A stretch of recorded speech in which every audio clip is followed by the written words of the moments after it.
जोधपुर नाम के एक छोटे से गांव में हर घर में सफाई और सजावट का काम जोरों पर था। लोग अपने अपने घरों को रंग रोगन से सजा रहे थे। कुछ ही दिनों में दिवाली का त्योहार आने वाला था, इसलिए पूरे गांव में खुशियों का माहौल छाया हुआ था। लेकिन उस रौनक भरे गांव में एक घर ऐसा भी था जो सूना पड़ा था। न वहां सफाई हो रही थी, न दीवारों पर रंग चढ़ा था और न ही वहां किसी को दिवाली का इंतजार था। वह घर था रामू का। रामू गांव का एक गरीब किसान था जो अपनी छोटी सी जमीन पर फसल उगाकर किसी तरह अपने परिवार का गुजारा करता था। दिवाली से 2 दिन पहले गांव के बच्चे आतिशबाजी कर रहे थे। उसी दौरान एक चिंगारी उड़कर रामू के घर के रखे सूखे घास फूस पर जा गिरी। देखते ही देखते आग भड़क उठी और कुछ ही पलों में उसने पूरे घर को अपनी चपेट में ले लिया। गांव वाले आए और मिलकर किसी तरह आग पर काबू पा लिया, लेकिन जब तक आग बुझी तब तक बहुत देर हो चुकी थी। रामू का छोटा सा घर जलकर खाक हो गया था। सबसे बड़ा दुख तो ये था कि उसकी मेहनत की फसल बेचकर जो थोड़े बहुत पैसे उसने संभाल कर रखे थे, वे भी उसी आग में जलकर राख हो गए। बद्दुआ भी नहीं दे सकती, अपने ही गांव के बच्चे हैं वो। पर मैं क्या करूं? मेरे मन में जो आग लगी है ना, वो कोई बुझा नहीं सकता। 2 पैसे बड़े ही मुश्किल से घर में आए थे और अब उन्हीं शरारती बच्चों की वजह से वो भी जल गए। सब राख हो गया। अब समझ नहीं आता त्योहार मनाऊं या अपनी ये हालत देख रो लूं। क्या कर सकते हैं? ऐसी शरारत तो हमारे अपने बच्चे भी कर सकते थे। बच्चों को बद्दुआ नहीं दी जाती। उन्हें क्या पता था कि वो चिंगारी हमारे ही घर पर आ गिरेगी, और वो भी ठीक उसी जगह जहां मैंने पैसे रखे थे। मन छोटा मत करो, जो हुआ उसे बदल नहीं सकते। अगली फसल की तैयारी करूंगा और तब तक कुछ दिन मजदूरी कर लूंगा। इसके सिवा हमारे पास कोई और चारा भी तो नहीं था। सोचा था घर में इस बार पैसे आए हैं, बच्चों के लिए दिवाली पर उनकी पसंद का सामान ले लूंगी, नए कपड़े बनवाऊंगी और थोड़ी सी मिठाई भी ले आऊंगी।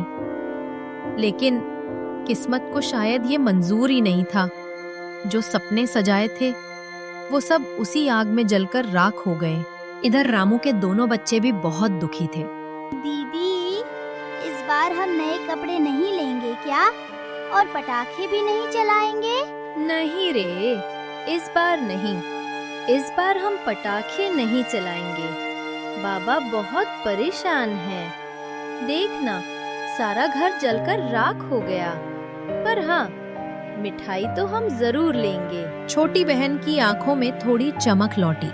बच्चों की बात सुनकर रामू की आंखों में आंसू आ गए। फसल बेचकर पैसे लाते समय क्या क्या सपने देखे थे मैंने।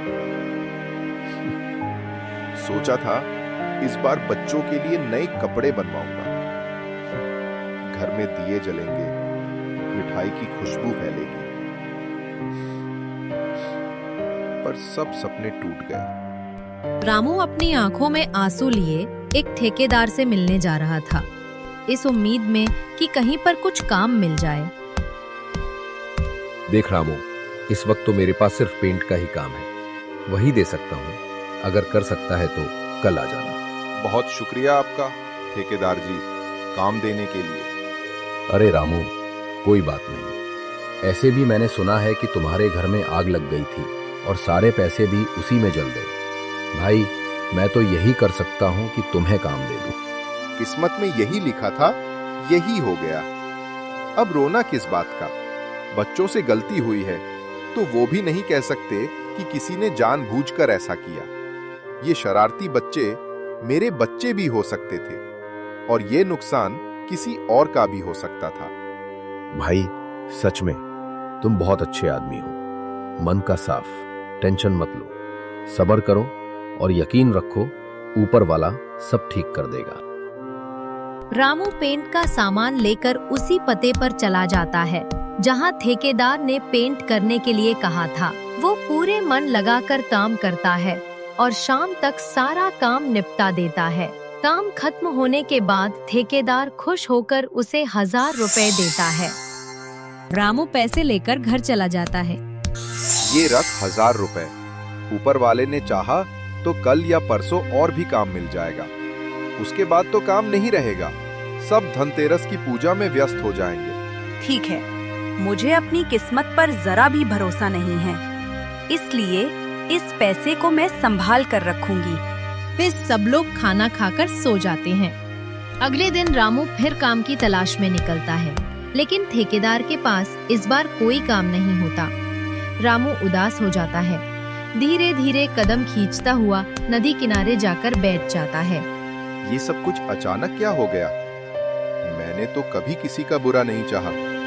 माँ हमेशा कहती थी, किसी का बुरा सोचो मत, वरना बुरा हमारे साथ होता है। पर मेरे साथ ही ऐसा क्यों हुआ? 1000 रुपए में वो बेचारी क्या करेगी? घर में सब्जी रोटी बनाए या दिवाली की तैयारी करे? साल भर में एक ही बार तो दिवाली आती है। बच्चे सोचते हैं नए कपड़े मिलेंगे, मिठाइयाँ मिलेंगी, पर लगता है इस बार कुछ नहीं हो पाएगा। रामू काफी देर तक वहीं नदी के किनारे बैठा खुद से सवाल करता रहा, पर उसके पास उन सवालों का कोई जवाब नहीं था। जब बहुत देर तक सोचते सोचते सिर दर्द करने लगा, तो वो थके कदमों से घर की तरफ चल दिया।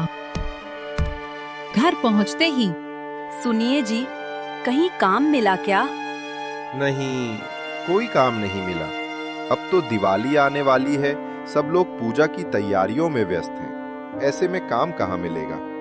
पर तुम चिंता मत करो, इस बार खेत में सब्जियां बोऊंगा ताकि जल्दी तैयार हो जाएं और कुछ सहारा बन सके। मैं भी यही सोच रही थी, इसीलिए मैंने 500 रुपए अलग रख दिए हैं ताकि उससे बीज खरीद सकें। दोनों बच्चे घर की हालत अच्छी तरह समझ रहे थे, इसलिए उनमें से कोई भी किसी चीज की फरमाइश नहीं कर रहे थे। ऐसे ही 2 दिन बीत जाते हैं और छोटी दिवाली आ जाती है। रामू घर के बाहर चुपचाप बैठा होता है। उतना ही में एक पोस्टमैन आता है। भाई, यहाँ पर रामू का घर कौन सा है, जिसके पिता का नाम मदन लाल है?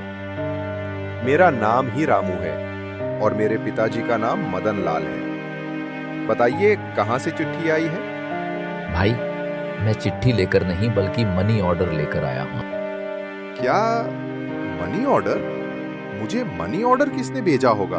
पोस्टमैन मुस्कुराते हुए बोला, पता नहीं भाई, लेकिन ये तुम्हारे ही नाम पर है। लो, रख लो। ऊपर वाले ने चाहा तो जरूर कोई अच्छी खबर होगी। रामू खुशी से भर उठा। चेहरे पर मुस्कान लिए मनी ऑर्डर हाथ में थामे वो घर की तरफ चल देता है। फिर घर जाकर रामू सारी बात अपनी पत्नी को बता देता है।